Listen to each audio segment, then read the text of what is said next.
বেতন বাড়াতে মনে হয় আপনারা খুশি না, বা আমাদের ম্যাচ শান্তকি দলের এমন পারফরমেন্সের পর টেস্ট ম্যাচ প্রতি ৮ লাখ টাকা পেয়ে নিজে খুশি নাকি নিজেই কনফিউজড, নতুবা সাংবাদিকদের এমন প্রশ্ন করলেন কেন?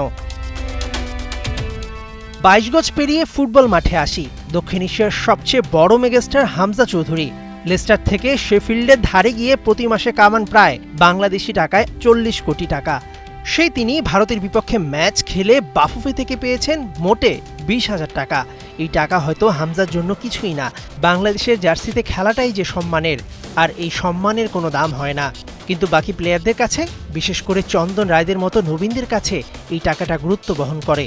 চলতি বছর বাংলাদেশের অনেক ম্যাচ আছে, সেখানে এই সম্মানই ২০,০০০ টাকা থেকে আরও বাড়ানোর পরিকল্পনা এক প্রকার চূড়ান্তই করেছে বাফুফে। তবে একটা জায়গায় সিদ্ধান্ত আসছে নিশ্চিত, বুধবার জাতীয় লীগ কমিটির ১.৫ ঘন্টার মিটিংয়ে তোলা হয় এটি। বিগ ম্যাচ বা বিগ টুর্নামেন্টে ম্যাচ জিতলে জাতীয় দলের ফুটবলারদের একটা ভালো বোনাস দিতে যাচ্ছে বাফুফে। সব ঠিক থাকলে ১০ জুন সিঙ্গাপুরের বিপক্ষে ঘরের মাঠে ম্যাচে জয় পেলেই ফুটবলাররা পেয়ে যেতে পারেন এটি, যে বোনাসের ঘোষণা অব্যাহত থাকবে পরের ম্যাচগুলো জিতলেও।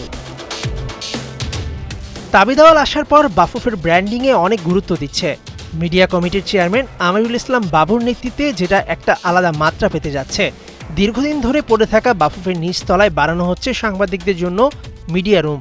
এতদিন ঝুলে থাকা এই এজেন্ডাটি দ্রুত বাস্তবায়নের নির্দেশ দিয়েছেন খোদ প্রেসিডেন্ট। আগামী সপ্তাহেই করা হবে প্রাথমিক ডিজাইন চূড়ান্ত। হামজা চৌধুরীর স্ট্যান্ডার্ডের সাথে খাপ খাইয়ে সবকিছু ধীরে ধীরে এগিয়ে যাচ্ছে। এশিয়ার শ্রেষ্ঠত্বের মঞ্চে নোঙর ফেলাই যে লাল সবুজের বাংলার পরবর্তী পরিণতি।